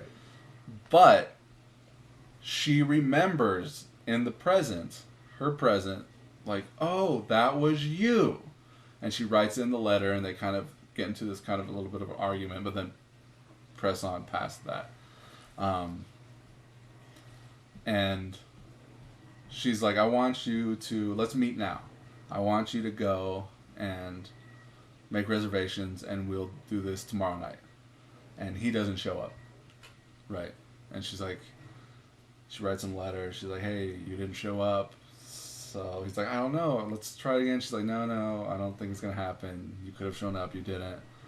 That was our moment, and it's gone. And they stop communicating with each other, right? So, but she remembers him now, and they move on, and she kind of gets back with the ex-boyfriend. Do you want me to spoil it? Yeah, I won't remember. Well, at the beginning of the movie, she's a doctor, and this guy gets killed in a crash, and she runs over to him, and he dies, and you find out at the end that it was him. Like, obviously, you figure that out anyways. You probably figure it out because Rose hadn't seen the movie, Right. and she knew from it's like the first 5 minutes of the movie. She's like, Sure. that's him that died, right? So like you figure it out, Right. But by the time we were at the end of the movie, Rose was like, it's bullshit because she should have known that was him. She should have recognized. She should have known that was him, because, and I'm trying to tell her that he's creating a new present for her in the past, because in the original timeline there was no him, but they're creating something together at the same time, like the Watchmen kind of thing, living. Sure. So she's creating new memories. So when he went and kissed her at the party, it could have been some other dude that happened with, but he made that happen with him because he knew her and he was doing this kind of letter relationship thing. Right. So the memories were being written in her head at the moment. But if she had those memories in her head, and one of her argument things about them not being together, she's like, life is fleeting like this. I held some dude in my arms as he died. And she should have known then, because she should have remembered his face by that point from having met him the one time, since she already remembered it already. But Rose was like, it's bullshit. She should have known. And So I guess she just tuned it out. I guess she should have known. Sure. All right, so I've got Land of the Lost. Is there time travel in that movie? I don't. Is this dimensional think there is. thing? I think it's just like a journey to the center of the earth kind of I thing. don't remember if he goes back home in the past. I mean, it's on the list, but I don't know. I got Langoliers. Did you ever watch Langoliers? A long time. Looper. See, Langoliers had another one where they kind of fudged the time travel thing, is because they all land in some weird temporal time. So this is what it is. That's one of those things. They go into the past, but the past is no longer there. There is no past to go back to. Right. So what's happening is the past, everything's dead. The food doesn't taste like anything. There's no real color in the world. There's no sound They're coming in a out place, but it's not. It's time. still there, right? And then the longer they're there, the Langoliers start eating the past. Eating the leftover time, right? Right. So that's a thing about going into the past, is there is no past to go to. Exactly, and that's a thing that's been discussed. For as far as time travel goes, but it's not fun to make movies about. Langoliers did it, and they gave it a reason, and they made a monster about it, and that worked. But one of the storytelling theories is if you go to a past where everyone has already lived there, what is left? Is there any time left to go to? Right. There shouldn't be anything. It's There black. shouldn't, exactly. Or whatever it is. So yeah, It'd be like dying. So But- everyone that was on this plane that flew through the past, through this time rip, everyone who was asleep lived, or whatever, and everyone who was awake are gone. So at the end of the movie, when the dude flies them back to the time rip, he has to stay awake and he dies. But the theory is that she's going to meet the real one of him, because they go into the future and they wait for time to catch up with them. right. So the guy that died, everyone should still be there. I don't know. I don't know where they get the logic that the dude that died was still going to be there so she could hook up with him or whatever. Right. What the fuck is the name of that movie? I'm trying to find. I should have written The it ARQ? down. No. But that's the one, the alternate ARQ? Something else? It was actually a more popular movie. Well, maybe I'll say it. You might say it. All right, it's so probably on there. Looper I highlighted. I got Lost in Space. There's a little bit of time travel in there. In the original one? Yeah, the Not only the one. Original one. Oh, because there's a Netflix first show now. movie. The only movie. Okay. Because the other was the original series. Original series. And then they made the movie. And that was early 2000s? late 90s. Okay. That was one of my first movies when I really started going to movies. And I feel like that was a fun film. Everyone hated it, though. I liked it. I liked it. I loved it when I was a kid. Because I used to watch the show on TV when I was a kid. You know, it was in syndication already, I'm sure. I've got Men in Black 3. Okay. It's time travel. Yeah, no, that's solid. That's solid time travel. Midnight in Paris is one of my favorite time travel movies. Okay. I've got it highlighted here, and that one's a consciousness one too. It's about Owen Wilson. He's a writer, and they're in Paris, and he's romanticizing about living in Paris, having lived in Paris in the 30s, and one night he goes for a walk, and he winds up in the past. Okay. And that's kind of the plot of that movie. That's cool. And then he hooks up with a lady there, and she does the same thing, you know, another 50 years previous, and they go walking one night and end up in that past. So they double back in the past in her fantasy. It's just a silly little Woody Allen romantic comedy that was nominated for Best Picture. Mrs. Peregrine's Home for Peculiar Children, I watched it. I don't remember. Did you see that? Is there time travel in that movie? I have heard of that title, and I'm not entirely certain that... I don't think it grabbed me too much to have caught on. Peggy Sue Got Married is another movie that is consciousness, where she is at her high school reunion, and she passes out and wakes up in her senior year of high school.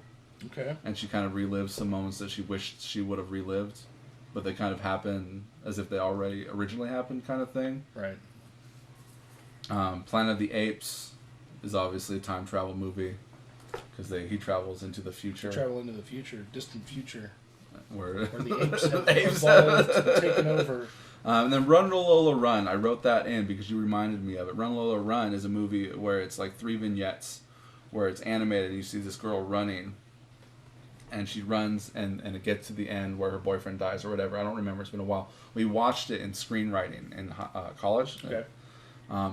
And then it rewinds itself back and you see her running again and there's a dog that kind of stops her short. From that point forward in that vignette, she's a little bit slower to do whatever needs to be done. And then the last one, she's a little bit faster to finish what she needs to finish. So it's the same like half an hour section played over in 3 different ways. So regular, a little bit slower, and a little bit faster, and you see the way the time kind of changes. It's not really a time travel movie, but it's a play on the time theme to get the best end. So then somewhere in time we talked about Source Code. Did you see Source Code? That's the one I was looking for. Okay. I couldn't think of it. You're looking at it right as but I just found it as soon as you got ready to say it. I watched it. I watched it. I liked it too. He's dead, right? So he's not dead. He's fucked up. But he's gonna die the second he comes out of the machine. He thinks that he's training for a mission because he was a pilot of some kind in the military.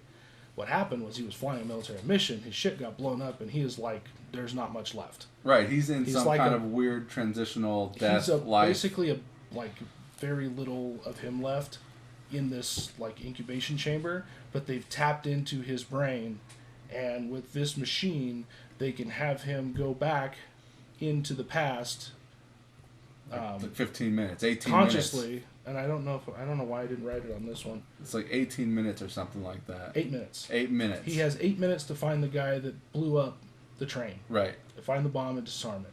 So he goes back time after time after time, and until every time he goes back, that 8 minutes moves forward a little bit.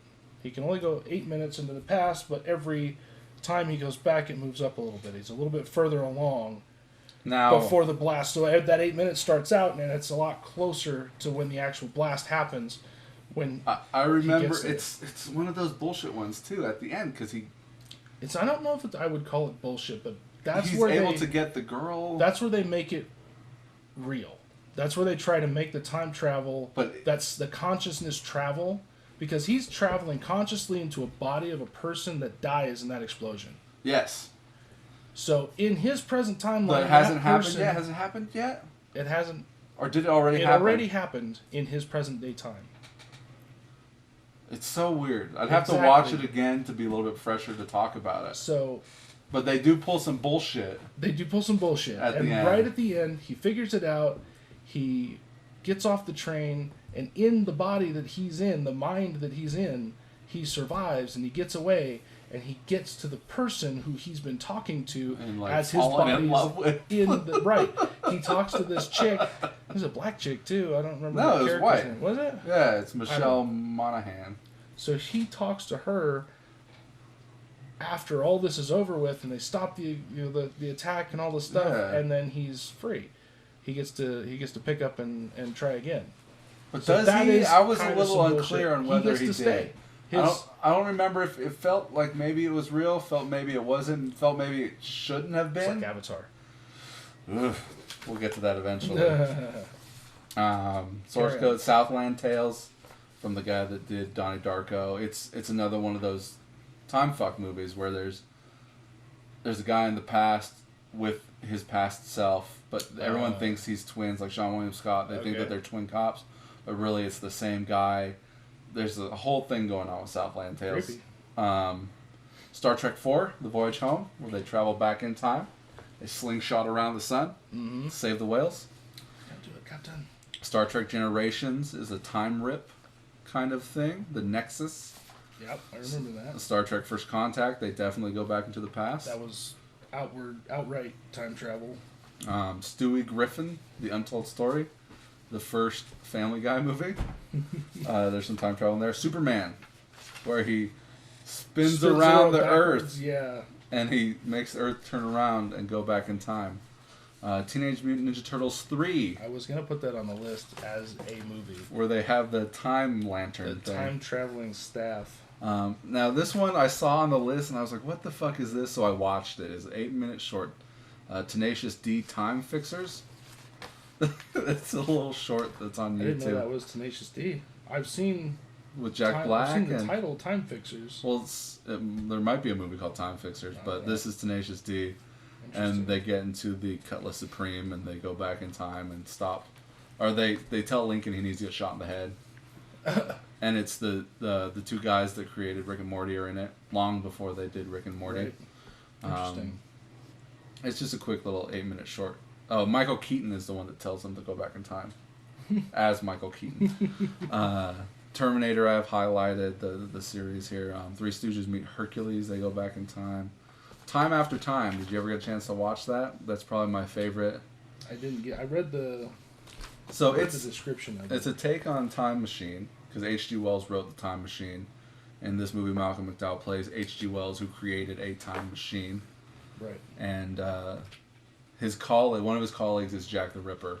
And as the cops show up to arrest him, he hops in the time machine and goes into modern, 1979 San Francisco. And he set it up as if you don't have the key in the time machine, when you use it, it's going to come back to where it left from.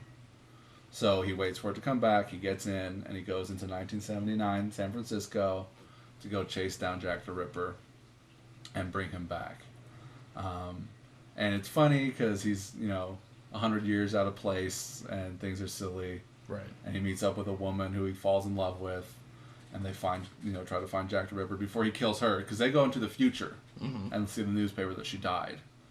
So this is one of those things where they go into the future, hop around a little bit, and then so they go back to figure out how to stop him before he kills her. But it's one of my favorite. I love it. I love it so much. You got Time Bandits, which I need to watch again. Time Crimes. Oh, that's the one I watched. I watched Time Crimes Wednesday night. Okay. So this was a Spanish movie, and I remember seeing when this came out, and I never watched it. And then upon watching it and seeing who made it, this guy made the movie Colossal that came out a couple years ago. Have you seen it? Mm-hmm. Where it's got Anne Hathaway. and whenever she gets mad, a kaiju shows up in the city and starts destroying things. Okay. And then Jason Sudeikis is like her childhood friend, and they start fighting each other. They get pissed off at each other and kind of start like getting physical with each other, and like the two monsters start fighting in the city. And that guy made that movie, and I was like, oh, I know who that guy is. Interesting. Then I've got the original Time Machine on here. And you haven't seen the 2002 version? No, I've been meaning to. I like it. I've heard people like it. I remember back in high school, really Brandon saying that he liked it. It's a little slow. Is it? On the onset, but you'd probably be okay with it because it's not that slow. Mm-hmm. It's a little slow, and then they just boom, boom, boom. They get into time travel and they start fucking doing it. I got Time Cop on here. Yeah. Jean-Claude Van Damme. I've got Triangle, which is the one I tried to tell you about. Right. Warlock, which is a warlock goes forward in time. X-Men Days of Future Past and Zathura. So Triangle is one that I needed to watch again. But it's like they go through time like 100 times based on the fact that you see these things happening, and then you'll see like this woman like she's like gets attacked and she falls down off the top of the ship that they're on. And then when the other woman gets down there with her, she's crawling towards a pile of bodies that are all her. Oh wow. And it's really fucking trippy because the movie starts where people are saying things. You're like, why are they saying these things? And then later on in the movie, you'll see why they're saying these things or where things change, but how they've lived this scenario over and over and over again 100 times. I'm assuming it's like a Bermuda Triangle kind of thing, but yeah, it's like a pile of like 100 bodies. And it's like, oh, that woman's been attacked and fell off of that, balcony, like, X amount of times and dying right there in that pile of bodies. Like, you should watch it. You got Prime, right? Yeah. You should check it out. Okay. All right, so did we want to talk about Terminator, Back to the Future? Since those are Looper. probably... Yeah. Oh, Time Crimes, real quick. Time Crimes. Time Crimes. So I watched that. We do need to cap this off here. Yeah, we probably should soon. Time Crimes is this dude is sitting there and he's watching this woman and she takes her clothes off. He's like, what the fuck's going on? And then his wife takes off, so he goes and checks things out. And then he gets stabbed by a guy, and he goes running off, and he runs off to see this guy who's got a time machine. He's like, hide in there. The guy that's after you, hide in there. He won't see you. And he sends him back in time. So he goes back in time, and he's talking to the time machine guy, and he's like, who are you? What are you doing? What's going on? He's like, stay here. And so the guy thinks he's going to fix things, and he ends up being the guy that stabbed himself and is chasing after him. And you see him as he travels back in time 3 times, I think, and he keeps calling him, that's so-and-so number 1, that's so-and-so number 2, I'm so-and-so number 3. But, like, he's only able to travel back in time when the machine's powered up. So he's like, you've only got, like, about a 30-40 second from when I sent you back. It was interesting to watch. It sounds like, do you ever watch Love, Death, and Robots? Yes. There was one of the episodes on the first season that... Only season? So far. They have another one scheduled. Do they? Yeah. Oh, okay. I wouldn't even call it a show. It's just like a run of shorts. Yeah, it's basically just shorts. I mean, because they're not connected to each other. Right. They're just animated kind of like the Nightmare Film Festival that I was on. Sure. So, and yeah, some of them are gritty. I think they're fun. So there's a woman like getting ready for work or something, and she's... Oh, yes! Yes. Same thing. She sees the guy... in the room across the street or whatever. Yes. Shoot somebody. And I think he stabs somebody. Stabs somebody or whatever. Because he chased after her with a knife, I think. Yeah, so she sees him do something to somebody else. He sees her see him, and then he goes to chase her. Yes. And then she splits, and then they come back around, and then they're juxtaposed. Like, she kills him in that room that she was looking up at, and he sees her kill him. But they don't know that it's them. You know what I mean? It's juxtaposed each character. So that was a fun one.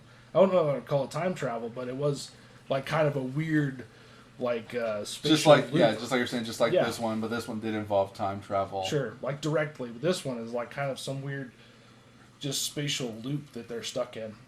So, all right. So did we want to talk about time travel theories? And I mean, we kind For of have me, been. well, Like, I mean, there's, we did there's, talk about, like, because I wanted to talk about the quantum leap theory, where if Sure. your life is a piece of string, Mm-hmm. you know, one ends when you live, one ends when you die. If you take the two ends and you tie them together, and then you ball it up, and you have different points of your life touching different points of your life, and that's how he's able to travel.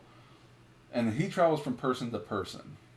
So he is in the time chamber physically, but his mind is in the conscious of somebody else. Right. From the point in which he was born to the point in which he I like died. the one where he plays Lee Harvey Oswald. That one's a good one. That's one Hands of the off classics. Cuba! Hands off Cuba!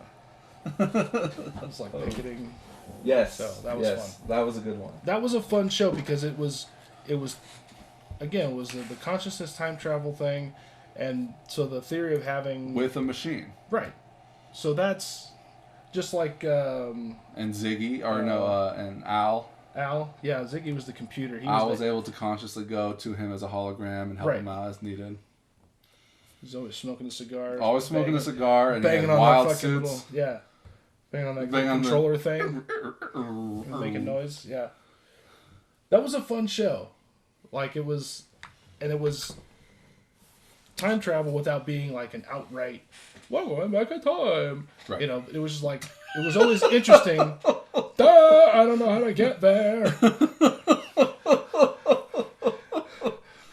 Oh, fuck. But it was fun, and it was kind of like this weird roundabout like history lesson too. Like you could go Yes. to these historical points in time From like 54 where to he like plays these 90s. characters.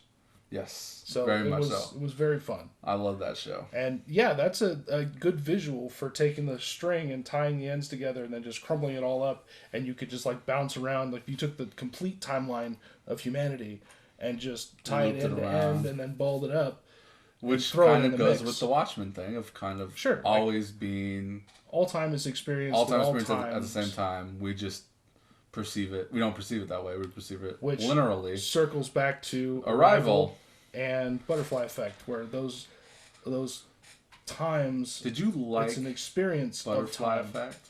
I did. Yeah, you don't think it's like a garbage movie? I didn't think it was Like the best Ashton movie I've ever Kutcher seen. is like a garbage actor. A lot of people don't like the Kutch man. I don't get it. Although I like his show on Netflix, which is done now. Yeah. Love I Ranch. mean, he's not my favorite actor of all time. I like him well enough. I don't think he's a poor actor. I think he is somebody who got an acting job and was able to He has a face. pivot that into a personality, celebrity personality. Sure. But he's not someone that you would think to be. He's fucking Kelso, dude. Yeah, and that's about it. Like- And nothing against him. No. But he's but it sounds like I That have kind something of guy. against him. He's that kind of character, but a lot of people don't like I don't think he has a great lot of range. actors for the same reason. A lot of people don't like Keanu Reeves because he's just a surfer dude, bro. Babas, you know. And people don't like Jim Carrey for the same reason. He's just a goofball, Right. and he's out there. Even when he does. Even when he has done serious films, that Number 23. 23, Man on the Moon. Majestic. I need to see that because I've heard that it's. No, it's Very even better. interesting Is take Netflix has the making of. I've heard that too. That Like the I guess making they were was- they were always rolling footage during that and movie. he never. Released it, Yeah. and then they put it on Netflix, and So- that's amazing. Is it? It's because you can see, because I guess he was like He was always in character. He was always in character, method, and he like was 100%. like an asshole to people. Yeah, he said he was like the guy, and he said that people who knew, Andy Kaufman. people that knew Kaufman back in the day saw Jim on film, and they're like, it's just eerie because it's like he's too good at it. And they met him in person and stuff, and he never dropped it. Yeah, no, So- you see him like that, and he talks about it. He's interviewing post, Mm-hmm. you know, after the fact. So it was really, really good. Yeah, I've seen clips from it. It's there's worth a some, watch. Yeah, maybe I'll watch the whole thing through and we talk about that one of these days. So So is time we've got travel possible? That's what I we mean, want to ask. from current standpoint. What do you think? Let's talk it out real quick. Okay, Before we cap it. my personal, where I stand, One day. getting into a machine that, I mean, why not? Why is there? someday Why in the not? future? Why not? Because we don't have the answer. Well, because the idea would be if there was time travel, we would already be experiencing it. And who says we haven't? Doesn't 'Cause you seem wouldn't know. likely. Fuck you, you son of a bitch. I'm serious. You wouldn't know the difference. You wouldn't know the difference, but Especially if like film time travel rules apply, where if something happens in the past, say I go back, say somebody goes back into the past and they change something. Something that I would notice. well, By the time it gets to me, I've never experienced that thing. true. So I don't know that it's ever been different than it is now. But thinking about that, it sounds so fucked up. It does. It sounds It so does fucked because how does one thing affect another thing? That's the crazy part about it. Now, maybe that's where Mandela comes from. We don't know that. No, I can tell you what Mandela is. You want to talk about Mandela? I can tell Internet you trolling. Mandela comes from the fact that 20 years ago, no, not even 20, 30, 40 years ago, we didn't have an internet or a computer, right? We didn't have access to all the information all the time. I couldn't bring up IMDb and tell you who plays who in that movie right this second back then. Right. We had to go off of our memory. So, I tell you, Cory, this is the way things used to be, all right? I am not the source of all knowledge. No. So what I'm telling you might be wrong. Sure. So I'm giving But if you... for a long time I think you're right. Right, I give you bad information that you take as gospel. Sure. And you pass that on to somebody else, and it gets around before it gets to somebody who is actually like holding the thing that we're talking about, watching the thing we're talking about, experience the thing that we're talking about, and they set you straight. It's all it is about is That's how you remember it. oral tradition, passing along bad information that you think is right because I trust you as a person and I Sure. know that you're right, and then it just kind of spreading It out from there. disseminates it from there. Right, so that's what the Mandela effect is. The Mandela So it's effect just is kind of mass hysteria. Okay, so it's just like it just so happens that we've transposed incorrect information over a period of time where it's such a minute thing. Like, who really gives a fuck who was in a movie about a genie with Shaq? Well, the big one is right. What was that movie called? Does that movie exist? Right, it's what, Shazam or People Kazam? say it's Shazam, but it was Kazam, and Right. it was Sinbad. Right. But Not it wasn't. Shaq. Not But Shaq. Shaq was in a movie where he was a genie. Called Kazam. Right? And I saw it many times because it was played on Stars Encore over and Exactly. over again. So we could make a list of all of the things and explain away the reasons why they've been put on this Mandela list. But some morons like, no, that was No, Sinbad. That's because they refuse to be wrong about their misinformation. And like the Berenstain Bears. But the way it's spelled, but the way you say It's it. spelled in some It's cursive writing. Frankenstein. It's cursive writing, and you're a little kid and you're reading it. For me, it was always the Berenstain Bears. Yeah. But as an adult, you go back and you look at it and you're like, oh, I was wrong. It's like going back 20, 30 years after seeing a movie and being like, oh, I get all the adult jokes now. Right. It's the people that insist on Mandela are the people who refuse to be wrong. Who refuse to take the information So for that's what it actually that's is. what the Mandela effect is. I was throwing it out there as an interest point. I know, but I've always wanted to talk. I've always wanted to talk about it. Well done, and that's an excellent point. That it really is just a mess of misinformation. Misinformation is all it is. And not purposeful, not to But be mean. right, not to be mean. Just happens because our memories are fallible. Right, and now we can go on Google and look something up. Exactly. You can say, no, this guy was in this movie made in this year. Like, And Fruit Loops, where it's F-R-O-O-T, Yeah. but we know how to spell fruit, F-R-U-I-T. U-I-T. right. So which way do you remember it? I don't know. When was the last time I read the fucking cereal box? I Right. don't remember how Never. it's spelled right now. Right. And I could not tell you. Right.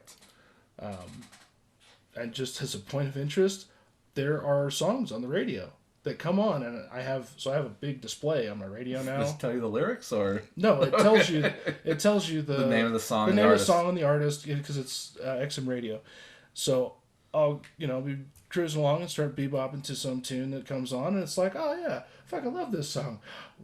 what do you mean this is a Jennifer Lopez song or it's not? I thought this song was Britney Spears the whole time.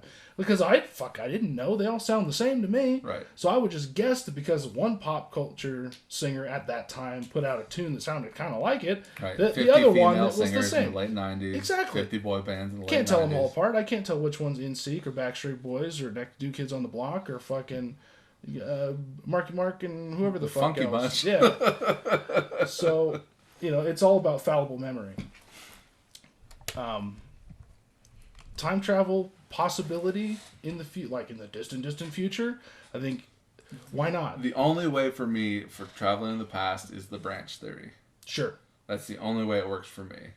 If everything exists all at the same time, if the experience of time is all, then we should be able to will ourselves back into the past. You should be able to. At which point you would be changing. You'd be changing past. nothing. You'd be changing the past. It's not a movie where you just relive it and through the eyes. Sure. You'd have to be able to do things. But maybe you are. Maybe when we have memories, we are actually there, but we're consciously doing what we were supposed to do.